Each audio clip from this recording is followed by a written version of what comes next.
just wanted to call and say that I love you and I'm so proud of you. And good luck on your very first college exam. I'm sure you're off studying or getting rest or something, so I don't want to distract you. Love you.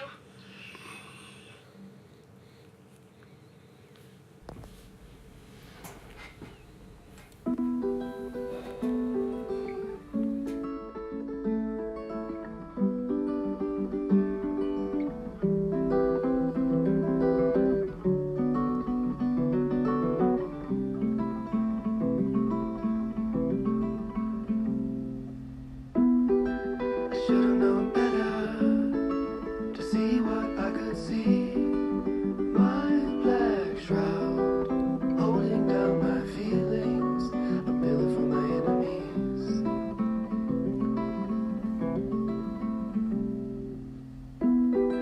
I should've wrote a letter and grieve what I haven't to grieve. My black shroud, I never trust my feelings. I waited for the remedy.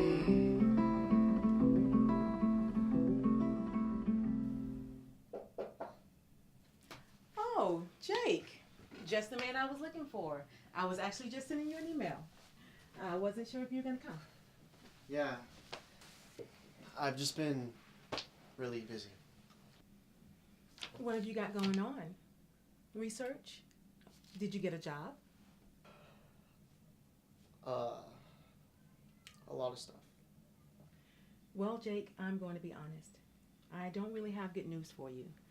Well, as you know, your winter quarter GPA wasn't the best.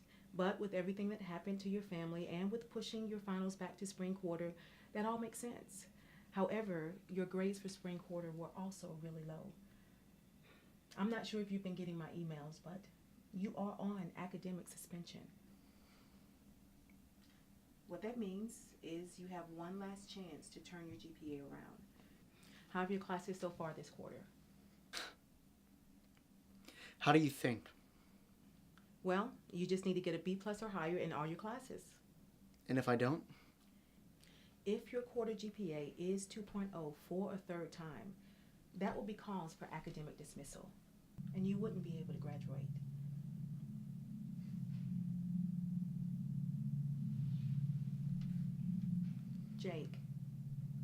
Jake, are you listening? If there's something going on, I can help you make an appeal. You can get through this. No, I can't. Jake!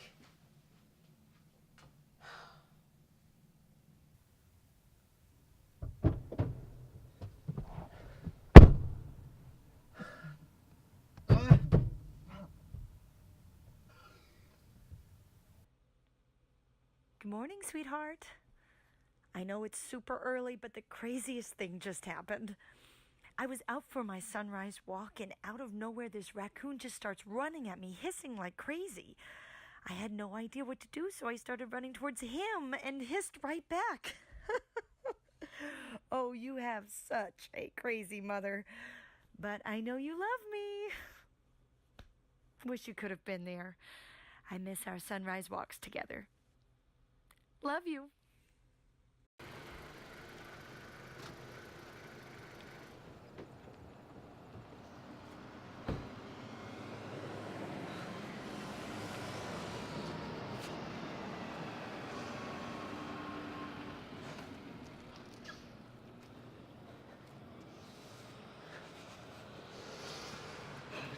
Come on.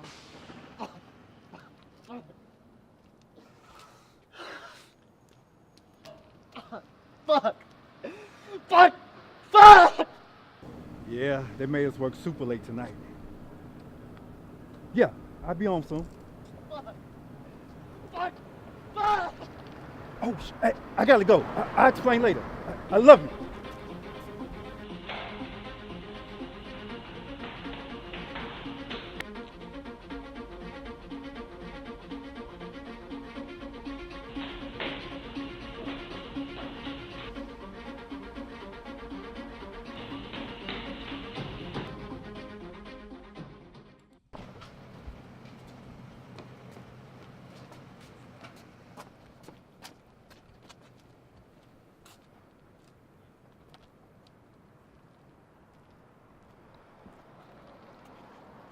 Oh, God.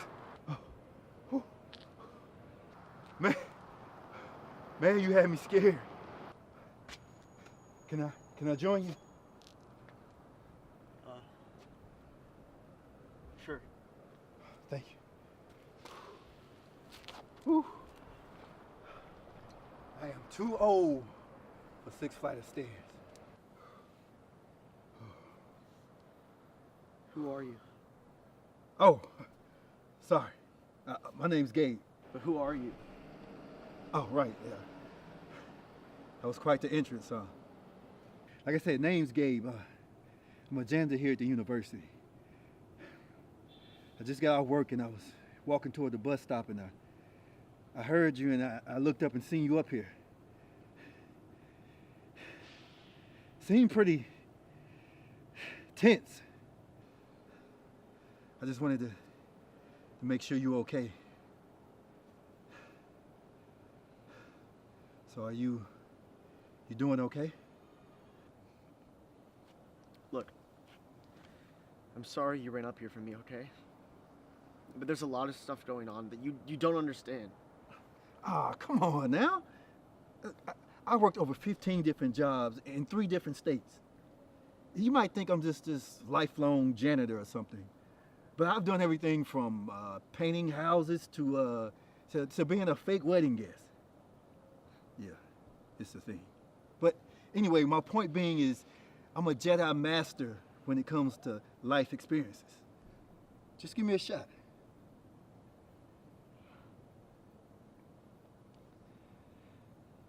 Six months ago, there was an accident. My mom, she didn't make it. And it's all my fault. And everyone keeps telling me, just move on. Forget about it. But it's all I can think about. I just want the guilt to go away.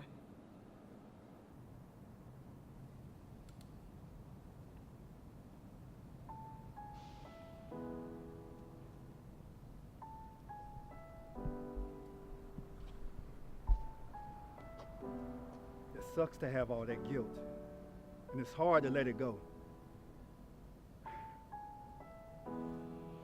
My daughter, Mallory, was born 3 months early with this rare, confusing form of heart failure. The doctors say they'll do their best. Maybe give her a couple months, maybe years if we're lucky. Or if we had the money, we could fly out to this fancy hospital in New York where they can do this expensive surgery, which would have much more success. At the time, I was unemployed. I didn't have any insurance. So my wife and I, we chose option 1. Just pray for a miracle. That was 10 years ago, back when the stock market crashed. And unfortunately, during Mallory's 8-month life, I spent almost every day out looking around for a job. So not only could I not afford the surgery and provide for my daughter, I also missed out on most of her life as well. How do you live with that guilt for 10 years? By realizing that it never goes away. And some days are harder than others. You'll learn that most things don't last.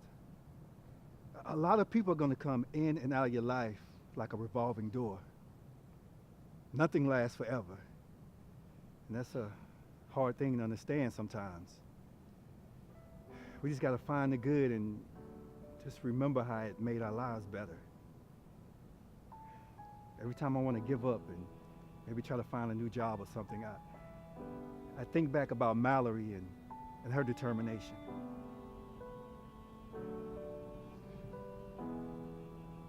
My mom, she always had this thing with rain.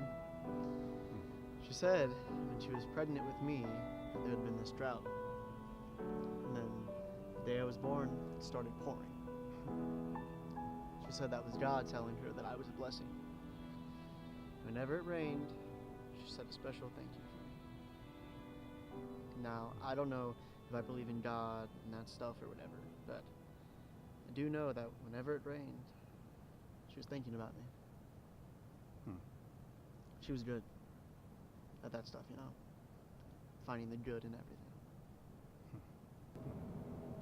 Well, if it means anything to you, every time I see a parking garage, I'm going to think about you. I believe it's a Waffle House around the corner. Let's get some food up in you. My dime.